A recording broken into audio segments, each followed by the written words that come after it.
안녕하세요. 그림을 읽으며 소설을 그리는 시다입니다. 오늘은 바깥에 지금 눈이 내리고 있어요. 일요일 지금 5일인데 샤갈에 대해서 말해보고 싶어요. 눈과 샤갈 어울리죠? 눈 오는 날에 왜 샤갈이 전 생각날까요? 아무튼 우리나라 사람이 가장 좋아하는 화가는 누굴까요? 고우겠지요? 맞아요. 우리나라 사람 가장 좋아하는 화가는 고우고 그리고 샤갈입니다. 샤갈하면 떠오르는 단어 있지요? 뭘까요? 색채 마술사. 맞아요. 샤갈은 색채 마술사입니다. 그래서 피카소가 말하기를 샤갈은 마티스와 더불어 21세기의 가장 뛰어난 색채 화가이다라고 말했어요. 저도 마티스 그림을 가지고 있어요. 마티스 그림은 색채가 되게 이렇게 독특하고 잘 조화롭고 색채를 많이 사용한 그림들이 많아서 마티스 그림은 인테리어 하기 좋습니다. 죄송합니다. 그 명작을 보고 인테리어로만 쓰다니. 어쨌든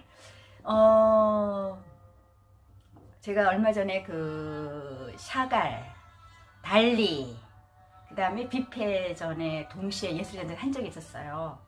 거기를 가보았는데 와 진짜 거기서 똑같은 달리와 샤갈은 초현실주의 화가거든요. 화가인데도 너무 다른 거예요. 느낌이. 달리의 그림을 딱 본 순간 이 사람은 번접할 수 없는 천재성이 있다 이런 걸 느껴가지고 좀 압도당한 느낌이었어요. 멀리서 봐가지고 이렇게 좀. 그런데 샤갈의 그림은 정말 소박했어요. 소박하고 사랑스러웠어요. 실제로 제가 이렇게 제 자신도를 감상하면서 감상자의 태도를 한번 이렇게 전시관 내에서 둘러보았어요. 근데 사람들이 그 달리의 그림을 보는 사람들은 멀리 서서 이렇게 좀 압도당한 느낌으로 이렇게 보는데 샤갈의 그림은 바짝 서가지고 이렇게 살펴보는 거예요. 샅샅이. 그 정도로 샤갈의 그림은 살펴봐야 진미를 느낄 수 있는 소박하고 사랑스러운 그림입니다. 저는 샤갈을 더 좋아해요. 달리보다도요. 물론 달리도 굉장히 존경하고 좋아하지만 개인적인 취향은 샤갈입니다. 샤갈은 1887년 7월 7일 날 태어나서 1985년 3월 28일 날 돌아가신 분이니까 굉장히 장수하셨네요. 그분은 러시아계예요. 러시아계이면서 프랑스인인데 유대인이기도 하죠. 그의 그 작가의 일생과 그 작가의 어떤 글들을 좀 읽어보면 작품 이해하는데 굉장히 도움이 돼요. 오늘은 이제 샤갈의 그림, 고독에 대한 감상문을 통해서 제가 샤갈의 그림 본 느낌과 여러분이 느낀 느낌들은 어땠는지 서로 교감을 가져보는 시간이 되고 싶고요. 또 더 교감을 넓히려면 지식이 필요하잖아요. 많은 지식과 정보, 많은 것을 알아야지 많은 것을 느끼잖아요. 그래서 많은 것을 서로 교감할 수 있도록 많은 정보를 공유하면서 좀 그 교감을 위해서 지식을 좀 넓혀가는 시간이 됐으면 좋겠는데 어쨌든 털털하면서도 우아한 수다가 될 것 같습니다. 잘 지켜봐 주세요. 일단은 좀 비교를 해봐야 될 것 같아요. 르네 마그리트하고 이제 달리 대표적인 초현실주 화가니까요. 이제 르네 마그리트가 이제 철학적 사유를 가미해서 무식을 객관적으로 담담하게 표현한 화가였고, 달리는 꿈, 잠재의식을 그림으로 표현한 천재적 화가였어요. 샤갈은 잘 들으셔야 돼요. 자신의 내면에 상상된 것을 구체적이고 사실적으로 표현해서 그의 그림은 이야기처럼 읽혀져요. 그래서 제가 좋아하는 것 같아요. 마치 동화나 환상소설을 읽는 것 같아요. 저는 그림을 이렇게 보면서 보는 것보다 그림을 읽다라는 표현을 좋아하거든요. 근데 샤갈의 그림은 정말 읽혀져요. 정말 그림을 읽게 만들어요. 그래서 저는 좋아해요. 약간 몽상적과 상상한 느낌의 어린애가 그린 상상화 같은 느낌? 사람들이 날아다니기도 하고 동물들이 바이올린도 켜고 이런 것들. 그리고 색깔이 화려한 가운데 색채도 되게 자유롭고 형태도 되게 변형되어 자유로운데 실제적인 느낌이 나죠. 그래서 그런데 어쨌든 그가 그렇게 말했어요. 나를 몽상가로 부르지 마라. 난 현실주의자다라고 했어요. 뭔가 이렇게 약간 꿈꾸는 사람의 그림 같은데 몽상가로 부르지 말래요. 현실주의자라고 한 거예요. 이 말하는 데는 의미가 있어요. 이 샤갈의 그림을 이해하려면 샤갈의 그림은 분명히 내면에서 상상된 그림은 맞아요. 그러나 실제적인 느낌이 들어요. 실제로 있었던 추억이기 때문에 그런 거예요. 상상이지만 과거의 추억을 떠올려서 약간 상상화시켜서 그린 그림들이 많거든요. 그리고 그런 이런 말을 했어요. 우리의 내적 세계는 눈에 보이는 세계보다 더욱 현실적이다. 사실은요, 우리가 실제를 살아간다, 현실을 살아간다고 하지만 이 현실만이 현실이 아닐 수가 있죠. 왜냐하면 우리가 사실은 축적된 과거 경험과 우리 생각하는 무수한 느낌, 이런 것들이 공유하면서 과거와 현재로 오고 이렇게 가면서 사는 것 같아요. 미래에 대해서 한번 기대해보는 꿈도 꿔보고요. 그래서 현실과 과거와 현실과 미래를 함께 이렇게 나누면서 사는 것이지 딱 현실 있는 현상만 보고 사는 건 아니잖아요. 샤갈의 그림을 이해하려면 과거, 현실을 동시에 그림에 표현한 아름답고 소박하게 실제적으로 표현을 하가라고 이렇게 이해하시면 좋을 것 같아요. 그리고 이제 샤갈이 이런 말을 했어요. 화가란 자신의 내면에서 보이는 것을 뚜렷한 윤곽으로 그려내거나 투시할 수 있어야 한다. 그가 이렇게 말했듯이 꿈이지만 진짜 꿈이에요. 꿈과 같은 그림이죠. 꿈이지만 비이성적 꿈이 아니라는 거죠. 실제의 추억을 사실적으로 그린 것이고, 이 점이 마그리트나 달리아는 다른 점이에요. 그래서 그림이 환상적으로 소박하게 느껴져서 우리에게 친근감을 주는 거예요. 그래서 저는 한국 사람들이나 많은 사람들이 샤갈을 좋아하는 이유이기도 하죠. 또 샤갈이 한 말을 또 다시 한번 소개해 드릴게요.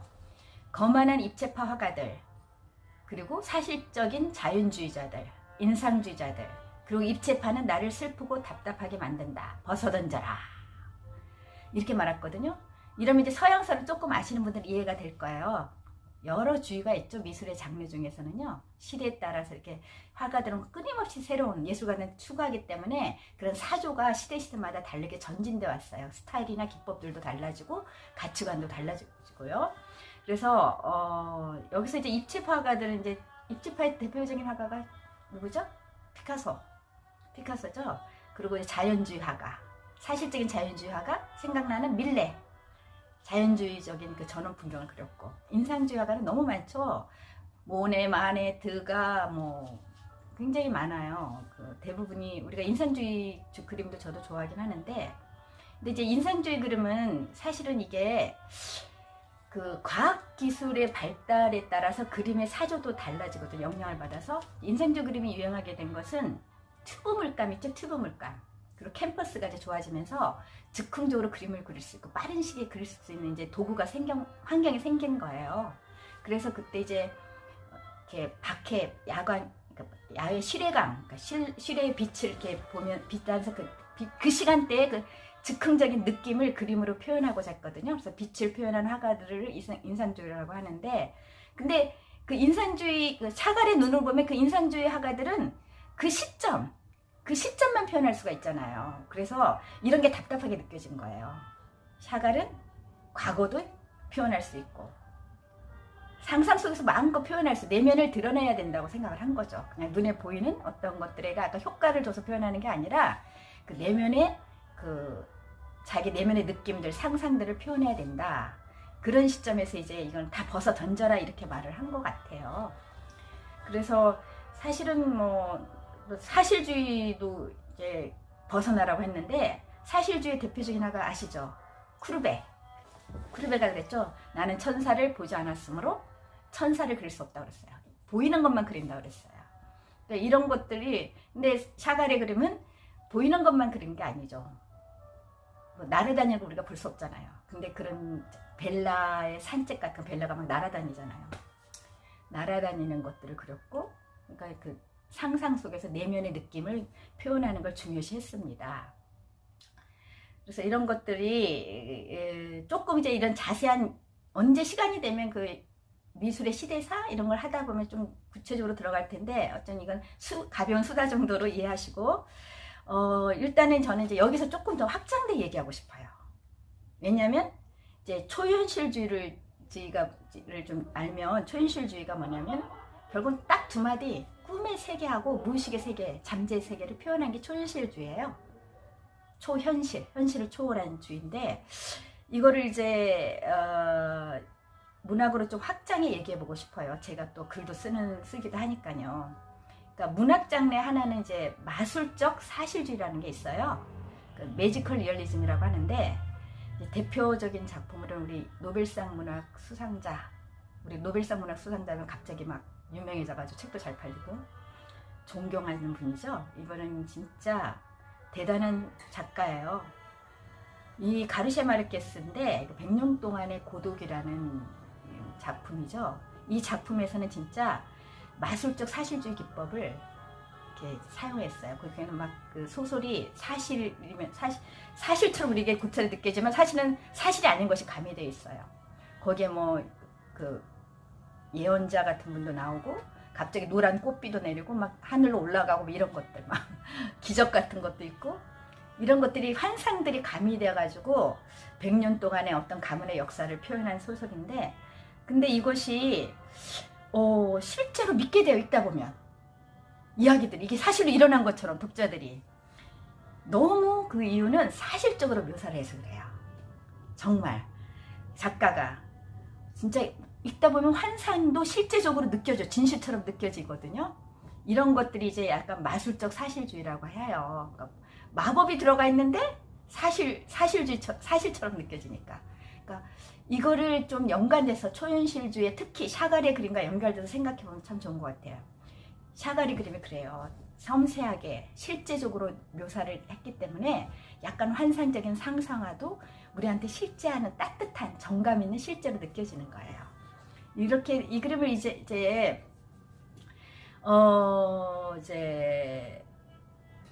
좀 샤갈의 그림에 대해서 이제 좀 어떻게 부연설명을 했는데, 일단은 이제 샤갈의 또 다른 병면을 대해서 상징하는 바를 이해하기 위해서 이제 말씀을 좀 드리겠어요.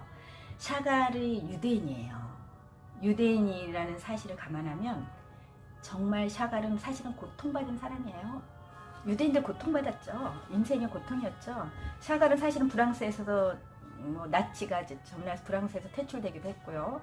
그의 작품이 태워지기도 했고 많은 고통을 당했는데도 왜 이렇게 그의 그림은 소박하고 밝고 사랑스러울까? 이걸 생각해 보세요. 그리고 그의 그림에는 무슨 이렇게 동물들도 나오고, 소도 나오고, 바이올린도 나오고, 동물이 사람 의인화돼서 나오기도 하고, 날아다니는 것도 나오고, 약간 유대교적인 메시지가 들어있는 작품들이 많아요. 특히 오늘 제가 감상을 읽어드릴 샤갈의 고독이라는 것 작품도 사실은 예레미야 선지자를 모티브로 해서 그린 그림인데, 샤갈 자신의 고독을 표현하기도 하죠. 그래서 저는 이 그림을 이렇게 보면서, 그때 제가 굉장히 힘들었을 때였거든요. 이 그림을 정말 처음 봤을 때는 그때 이제 제 주관적인 감성과 느낌이 좀 가미돼서 감성을 쓰게 된 것 같아요. 그 고독이란 이미지와 연관돼서 한번 제가 감상문 한번 읽어볼게요.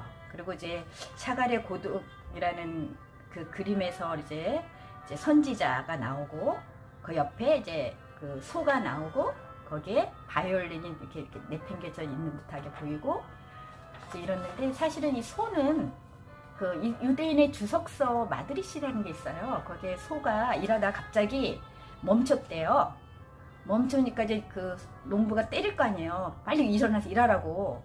그러니까 딱 때리자마자 하늘에서 크게 울렸대요. 성전이 파괴된다고. 파괴되는 애도 소리가 들렸다는 거예요.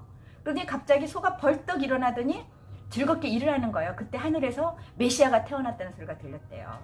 그래서 그런 거에서 전래되어 가지고 그 샤갈에서 나오는 그림에 나오는 소는 예레미야 선지자를 의미해요. 하늘의 소리를 들려주는 선지자, 예레미야 선지자를 의미하고요. 그리고 내팽개쳐진 바이올린은 이제 주로 거기 예루살렘 성전의 파괴, 이런 것들 의미하죠. 이런 걸 약간 배경 지식으로 알고 있으면 이해하는 데 도움이 되지만, 사실은 이런 배경 지식, 물론 교감은 넓어지겠지만 가장 좋은 건 주관적인 느낌이죠. 주관적인 느낌입니다. 그러면 제가 제가 쓴 주관적인 느낌으로 쓴 감상문을 읽어드리겠습니다. 샤갈의 그림 고독입니다.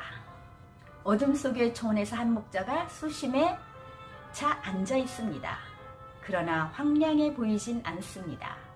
만사를 제쳐두고 골똘하게 생각에 잠겨있는 모습에 천진함마저 느껴지네요. 천진함 좋아하죠? 정말 저는 좋아하는 단어예요. 천진함. 샤갈은 고독이라는 주제의 그림에서도 천진함을 드러내는군요. 이것이 내가 샤갈을 사랑하는 이유입니다. 사실은 유대 예언자가 성경 두루마기를 안고 묵상에 잠겨있는 모습입니다. 당신이 만약 시대에 충실한 사람이거나 시대를 앞서는 사람, 시대로부터 진정 자유롭고 싶은 사람이라면 고독이 자주 찾아올 겁니다. 크고 작은 일상사들을 제쳐두고 완전히 자신에게만 잠겨야 할 시간. 고독한 멈춤이 누구에게나 필요한 거겠지요. 이러한 고독한 멈춤을 통해 우리는 자신을 재발견하게 됩니다. 우리의 무지 때문에 고독한 것들, 모든 사람을 사랑해야 한다는 위대한 의무 때문에 사랑할 수 없었던 사람을 사랑하려고 애썼던 일들, 사랑은 하나님 자신이라는 것을 모르고 감히 행한 일들이 고독합니다. 당신이 옳은 일이라고 생각하여 성실하게 살아온 날들도 고독합니다. 포기할 줄 모르고 지나친 열정과 몰입으로 벅차게 살아온 날들도 고독합니다. 남을 배려한다고 생각하고 자신의 주장을 펴지 못한 것도 고독합니다. 참된 희생이 무엇인지도 모르고 그 가치를 추구하며 눈물을 흘린 것에 대해서도 고독합니다. 자신을 알지 못하고 자신을 용서하지 못하는 것도 고독합니다. 그림 속의 유대 예언자처럼 율법의 두루마리를 버리지 못했던 신념 때문에 난 고독했습니다. 절대적 가치, 한 곳에만 몰입함으로 잃어버렸던 것, 지나쳐왔던 것, 치우쳤던 것을 알았기에 난 지금 더더욱 고독합니다. 얼마 전 그저 정처 없이 걷고 싶다는 천진한 친구의 글을 읽었을 때도 난 고독했습니다.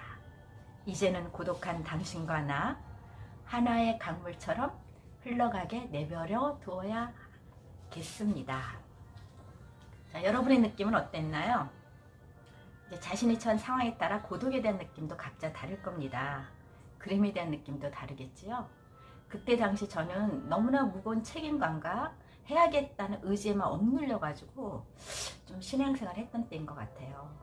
그때 제가 이 그림을 보고 제가 정말 진실된 참된 크리스찬일까라는 생각과 함께 갑자기 고독감이 몰려왔어요. 그래서 이제 이거에 대한 감상문을 쓰게 됐는데 꼭 신앙적인 이유가 아니라도 자괴감에 빠질 때가 있죠. 내가 믿었던 것, 내 신념을 잃어버렸을 때 바깥의 충격적인 사건의 어떤 압력이 아니더라도 내 안에서 일어나는 많은 모순과 회의들 때문에 자신이 디프레스 되면서 고독함을 절실하게 느낄 때가 있어요. 누구도 나를 이해하지 못하고 내 자신조차 나를 이해하지 못했구나라는 생각들. 이런 느낌으로 글을 썼는데 여러분의 느낌은 어떠한지 모르겠습니다. 저는 어쨌든 이 교감이 풍성하도록 약간의 지식과 정보를 줄 뿐이에요. 여러분 각자가 그림을 보든지 어떤 사물을 보면서 많은 교감이 늘 있어서 이렇게 삶이 풍성해지기를 바랄 뿐입니다.